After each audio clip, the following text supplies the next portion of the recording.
Welcome back to Luminary Talks. I'm Rob Thompson. In this second episode with John Smallwood, we're going to explore the significance of generational wealth and how character plays a role in wealth management. Now, John's going to share his approach to building wealth that lasts across generations, focusing on real values beyond the financial figures. We'll uncover key steps and considerations for anyone looking to secure a financial legacy for their loved ones.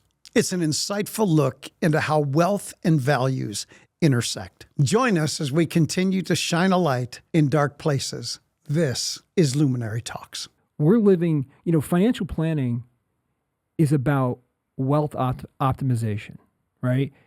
It's about... So what you're saying then, it's not how much money you make, it's how much money you keep. How much money you keep, how much money can you enjoy at the same time? Right? So there's this delicate balance between optimal savings rate and enjoyment and getting those things correct. When you get those things correct and then you work on the efficiency, right? Most people pay far more taxes in income taxes and other taxes than they have to. Sure. And they don't spend enough time going, what happens is right now, everybody's doing their taxes, right? They're going to submit, they're going to file a tax return, and there's going to be a number. They're either going to get a check back or they're going to owe a check.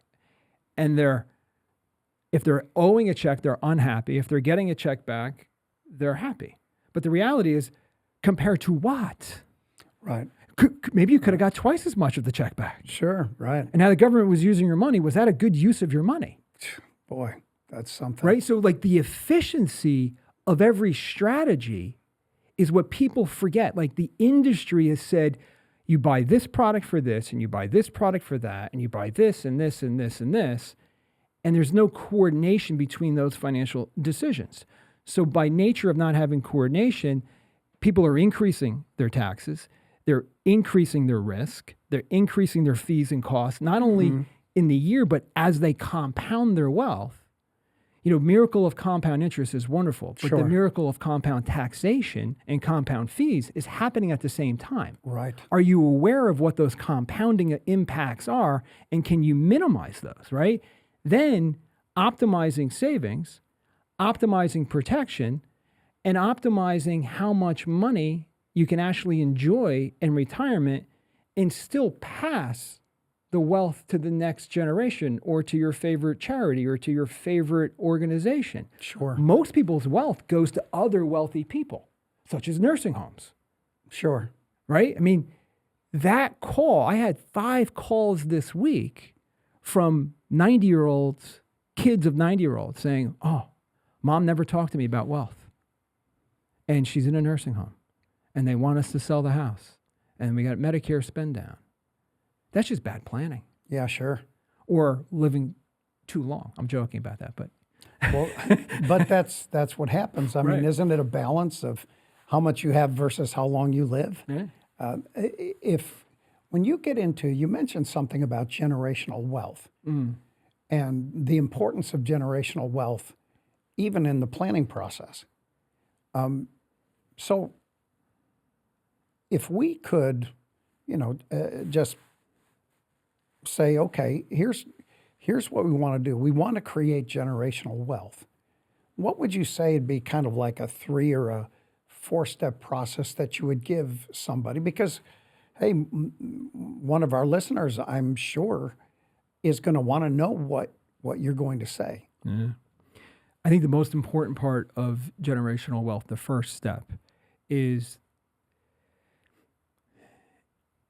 sharing your vision of what your wealth is and how the wealth works, and understanding how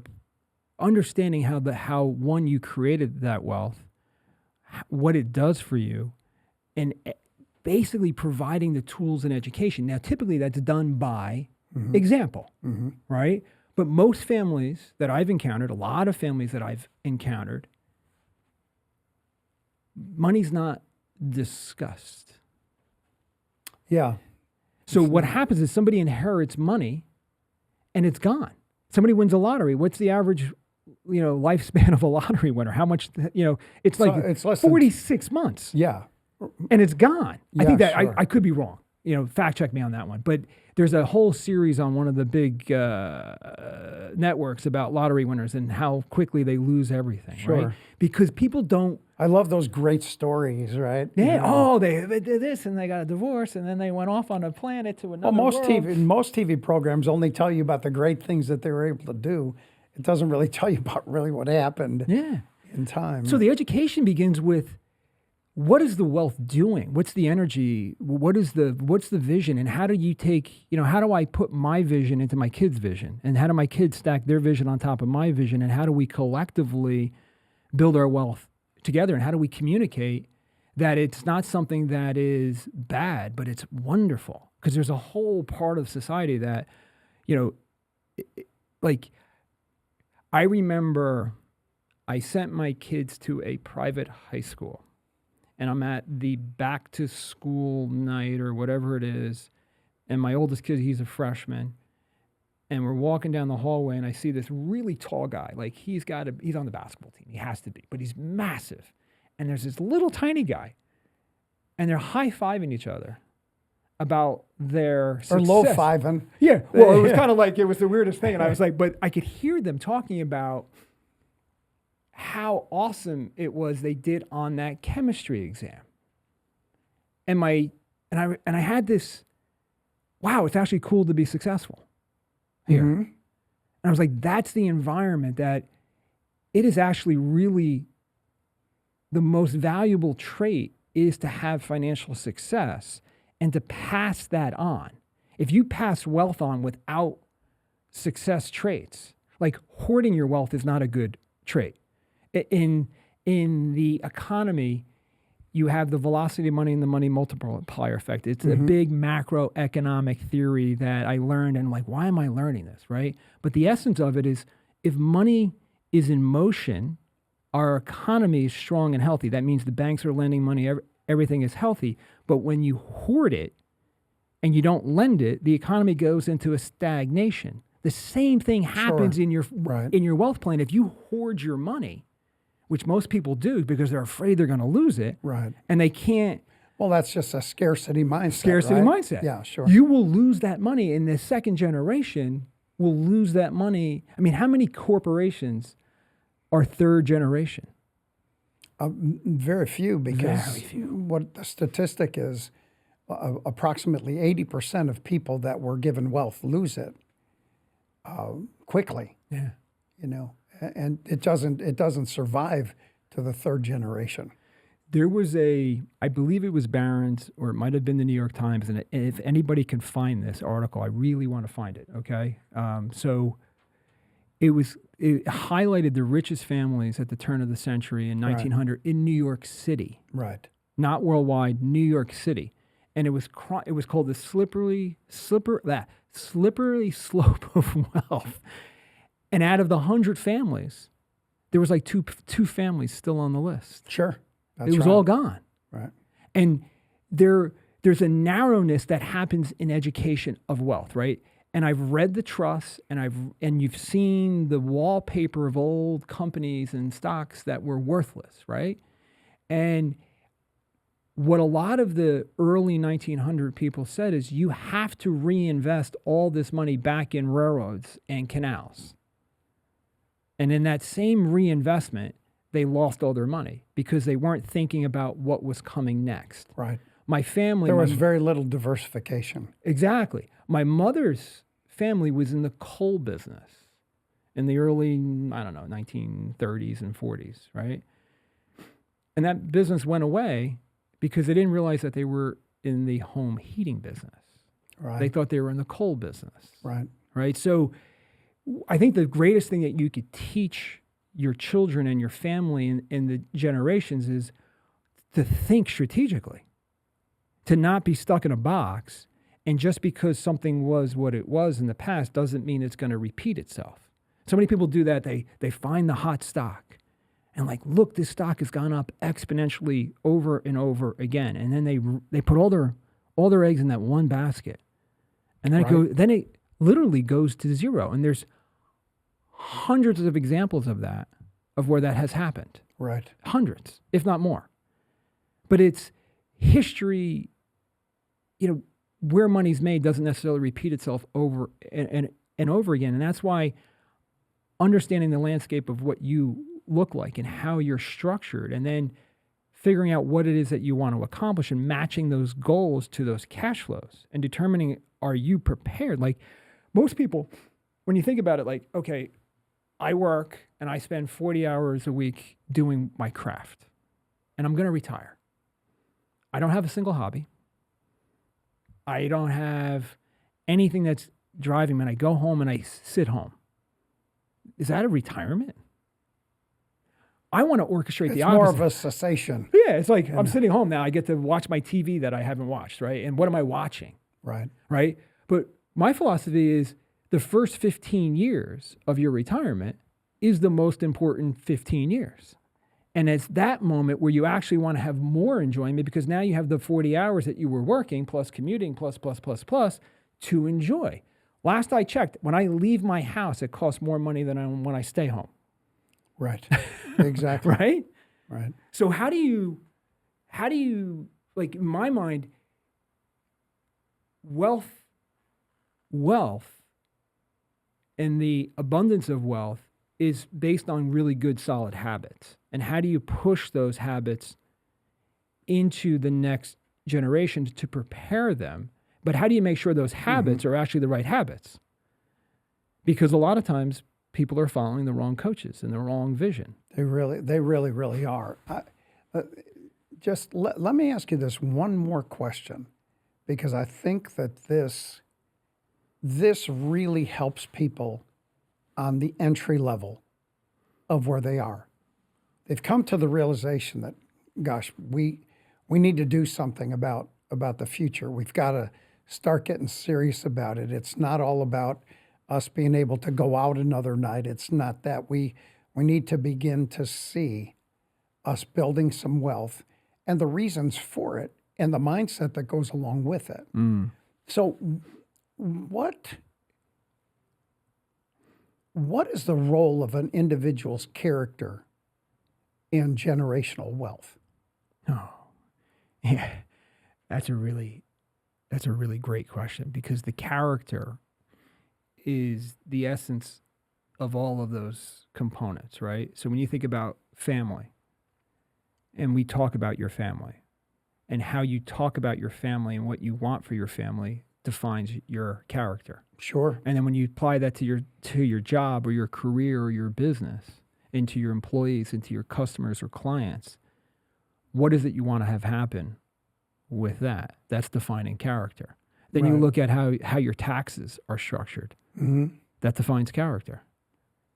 Savings rate, your debt structure, the lifestyle, the way the assets are currently balanced, and how much assets have you accumulated, and are you on track or off track? But then the power comes down to the goals. Right. All the stuff that I want to accomplish over the next 30, 40, 50 years of my life that are known, right? Being aware of that and being able to articulate what that is to the family, to everybody, but then how well have you protected? Like, I encounter very, very wealthy people, 7-figure incomes, 100,000, 6-figure, like wealthy, successful people that are on the rise. And when you look at their protection, meaning the amount of life insurance that they purchase to protect their family, the wills that they've done and the trust that they've done to protect, and the disability and the long-term care, and even a very simple product called an umbrella liability policy, which is, if I get sued, are my assets protected properly? Right. When you look at that, if you look at those elements that I just outlined, if all of those are deficient, that defines the character. All right? So to me, if I have maximum protection and I have maximum savings rate, and I'm paying the least amount of taxes that I possibly can, and I'm investing in my future and my goals, that defines character. Yes. Boy, that is so true. Right? It's so true. If you had one thing that you could tell all your clients, just one thing, for the person who is kind of like They're in kindergarten as far as caring for their future and thinking about all of those things. What would be the one thing that you could tell people that could actually push them kind of over the edge to begin to start thinking about planning their financial future? What would that be? Take action right now. Do something, no Do matter how small it something is. now. I have people that I encounter, and this is not, unfortunately, this is all too frequent, that make $700,000, $800,000, $1 million, and they're saving 2%. My question to you is, at what point do you want the pain? Yeah. At what point do You you can want to have know? it then or you can have it now. Yeah, do you want to mean, live in the outhouse tomorrow or today? Right. Pick one, right? But the key is, if there's one thing that I could tell people to do, it's to get really clear on where you are and where you want to go, and then find somebody to team up with that's going to help you hit a lot of those components. What drives me, why I believe I'm on this conversation today, is what the problem in the industry and why people don't want to use financial advisors is there's a perception that they're going to get robbed, right? Right. And that I don't want to talk to so-and-so because all he wants to do is put my money into this particular product. And like, it doesn't matter what that product is. There's fabulous ads on TV. There's, direct mail kings that have made fortunes in direct mail, in financial services. Sure. And the only solution to my problem is their product. That is 100% wrong. I think what people want is, you need a macro plan. When I say macro, Sure. I'm talking about the big picture. You need somebody to hit all of the elements and to be able to quarterback it, or better yet, to facilitate implementation in those areas. And the issue is, if I'm a 5% saver, if I can go and look at the tax return and see that, hey, you paid 32%, but you missed these 9 deductions, and we can get you to 29%. Right. What are you going to do with the 3%? Sure. Let's put it to savings, because it was money that was going. Like, if I think about my return, and I love the government's great. We live in the greatest country in the world, and we need our government to protect us and to grow us and to help us, right? But if I give the government too much money, then they get fat and lazy. Right? Right. So like anybody else. Right? So now I take that 3%, the opportunity cost of that unnecessary tax dollars is unbelievable, how much wealth is being transferred. I believe the individual, if you were truly aware of how much money you're actually transferring away from yourself, like if you make $100,000 and you're saving $5,000, who cares about the rate of return on the $5,000, really? Okay? What about the 70% or the 85 or 95% that's going out the door to other people? Sure. If I could recapture 5% of that, I just double my savings rate. I double my savings rate. Right. In my book, I have this thing. It's called It's Your Wealth, Keep It. The book, chapter 3, dives into the psychology of the saver. And a 5% saver never accumulates enough money because he has to spend too much money, or she. But a 15% saver has things in better alignment, and there's less pressure on their wealth, and there's more opportunity to take advantage of opportunities when they show up. People in financial planning, you need an emergency fund. I don't like an emergency fund. It just says something bad's going to happen. I want an opportunity fund. Yeah, I want an opportunity fund. Emergency funds are for emergencies. Yeah, I don't want an emergency. I want an opportunity. Sure. The opportunity is how ready money, available money, is Aladdin's lamp. If I have cash and I have availability, when anomalies happen, because they always happen. Sure, absolutely. If I have ready available money, I get to take advantage of that and win from that. And it's not at the result of somebody else, right? It's because there's an excess, and that excess presents an opportunity. Now I have money to capitalize it. If I don't have money to capitalize it, I'm like every other schmuck. I don't have it. Boy, Done. that's the truth. Right? Thank you. Sorry about my language. No, but thank you. Thank you, John. That was also awesome. Let me just mention this to you guys that are listening right now.